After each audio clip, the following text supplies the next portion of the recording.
What's up guys, it's Chris Majestic and I have a really quick video for you today. So if you're looking for a cheap and easy way to improve your experience in your home theater, today we're going to talk about some best practices for painting, treating, and choosing furniture for your room.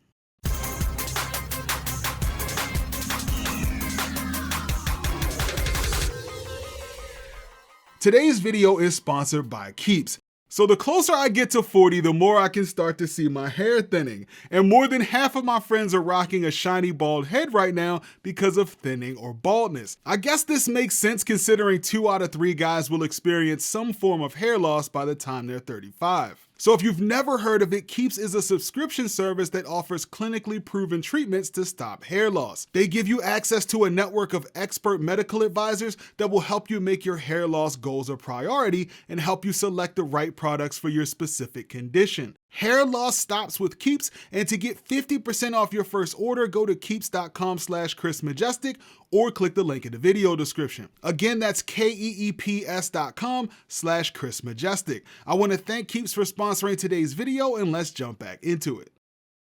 It's kind of hard to believe, but it's been almost 6 years since I uploaded my home theater tour video. Now, I do still plan on doing an updated tour, but today I want to talk about one of my favorite upgrades, which happens to be the cheapest, and that's paint. So if you watched that tour video, you might remember that I was using pencil point gray on my walls, and even though they've gotten some wear over the years, I'm still rocking with this color. You also might have noticed back then that I was still rocking a beige ceiling.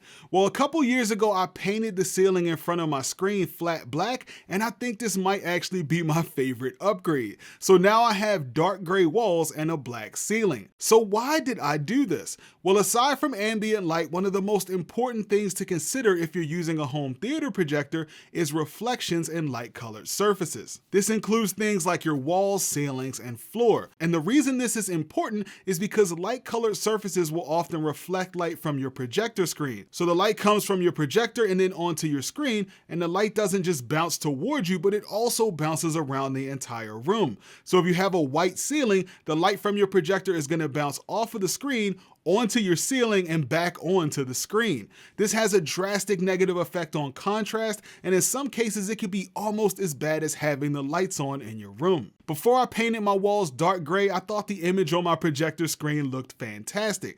Then I painted the walls and immediately noticed that the image looked significantly better. The blacks were darker, the colors popped more, and the image had much better contrast overall. I kept it like this for about 3 or 4 years, and then I finally got around to painting the ceiling black, and that actually made an even bigger difference than painting the walls. The contrast was improved even more, and dark movie scenes looked way better than they did before, even though I thought there was no way it could look any better. Now you can buy things like ambient light rejecting screens, which might help with reflections since they usually reflect light from only one direction, but even ALR or CLR screens still benefit from dark walls and ceilings. Now it's kind of hard to explain without you actually seeing the difference in person for yourself, but anything that makes your room darker makes the screen darker, which in turn makes for a much better surface for the projected image. This is why movie theaters always use dark colors on the floors, walls, ceilings, and chairs. Movie theaters also have very few reflective surfaces,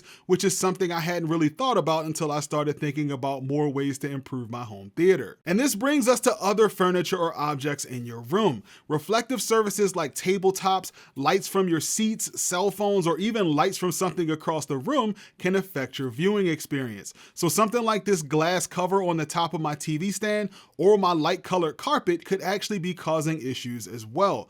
This is also one of the reasons that people complain about white ultra short throw projectors. Now I'm not about to go as far as replacing my light colored carpet, but it's all about controlling the things that are easy. So obviously there might be some give and take considering you might not want dark colors everywhere, but either way it's something to consider if you want the absolute best experience. And reflective surfaces aren't just an issue for your projector. Untreated walls or other large hard surfaces also cause reverb or echoes from your speakers. So another task that I've started tackling in my home theater is acoustic treatment. And one of the least expensive ways to do this is to buy foam panels and place them around your room to absorb the sound that would otherwise bounce around the room, which makes movies sound horrible. Now, there are tons of other creative or better ways to do this, such as acoustic panels disguised as movie posters, carpeted walls, and several other options, but the idea is to reduce echoes. And this is a big problem in rooms with hard floors. So if you do have hard floors, adding carpet or at least a large rug can make a really big difference. Now, if you know you have good equipment and you have your speakers placed properly and you're having a hard time determining which direction certain sounds are coming from,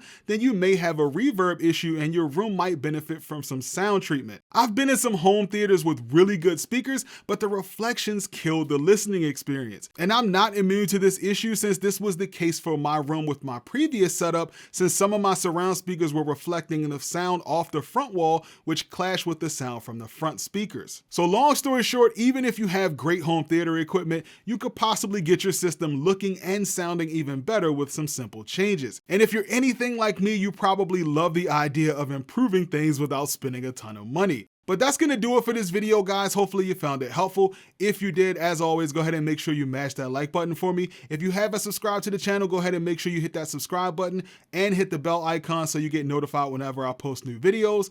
Thanks for watching, guys, and I'll see you in the next video.